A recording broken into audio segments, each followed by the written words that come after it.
Monty Hall, who celebrated American capitalism in all its frenzied hopefulness as the co-creator and cash-dispensing host of the groundbreaking television game show Let's Make a Deal, has died. He was 96. Hall Let's Make a Deal 1973. Sourcer, ABC Photo Archives via Getty Images. He died Saturday at his home in Beverly Hills, California, The New York Times reported, citing his daughter, Joanna Gleason. The cause was heart failure.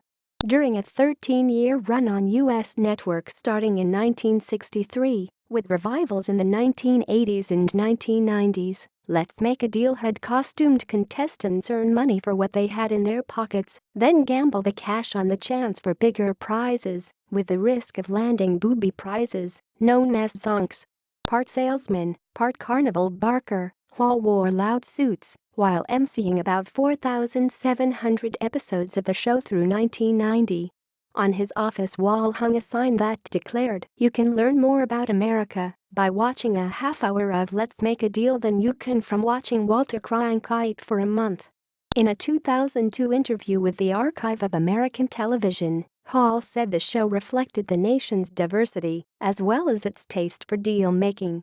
"It was the first game show that used black people, brown people, yellow people, old people, young people, fat kid people, skinny people, because we felt that this was a cross-section of America. That's what America looks like," he said. "They're different colors, different sizes, different ages, different shapes. And everybody makes a good contestant."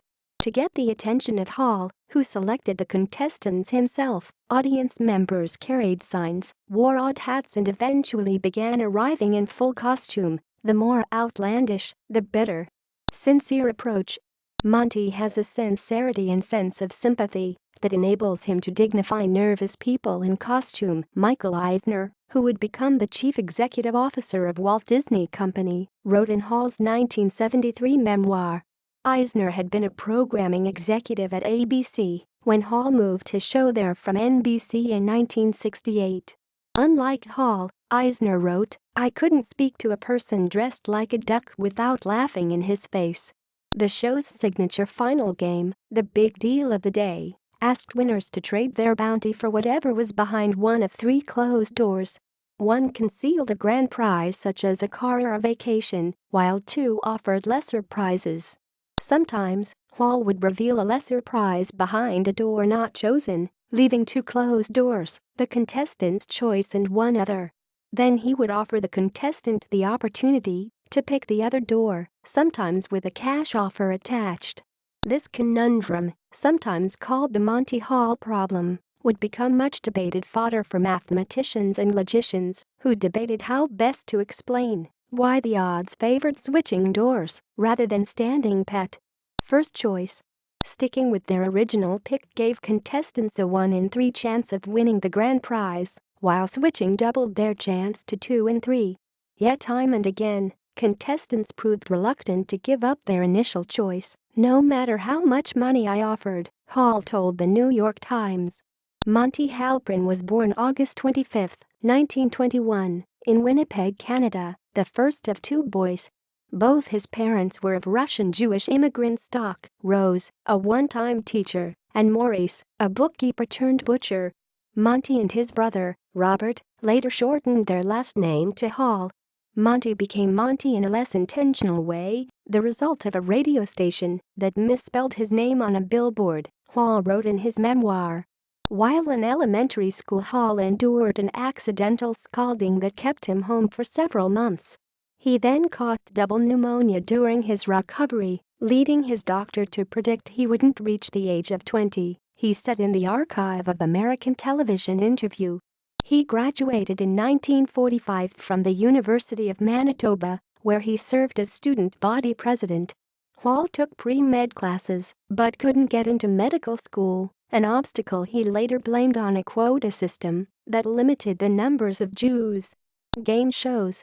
Hall began work at a radio station in Winnipeg, the capital of Manitoba, then moved to Toronto, where he covered news, announced sports events, and hosted game shows on the radio. One of them, Who Am I?, which challenged listeners to identify a person by voice, became a hit across Canada. He moved to New York in 1955, working on NBC Radio, then to Hollywood in 1960 to preside over CBS's Video Village. He helped create the game show Your First Impression in 1962. The show introduced him to Stephen Haydos, a writer and producer, and the two men joined forces to create Let's Make a Deal, which first aired in the final days of 1963. Hall and Haydos, through their production company, also created Split Second, Masquerade Party and It's Anybody's Guess in the 1970s. Haydos died in 1999. In addition to Gleason, an actress, his survivors include another daughter, Sharon Hall, a television producer, a son, Richard Hall, a writer and director, and 5 grandchildren, according to The Times. His wife, the former Marilyn Plottle, who also worked as a television executive, died in June. Hall devoted much of his time to charitable causes, including serving as international chairman of Variety, the children's charity.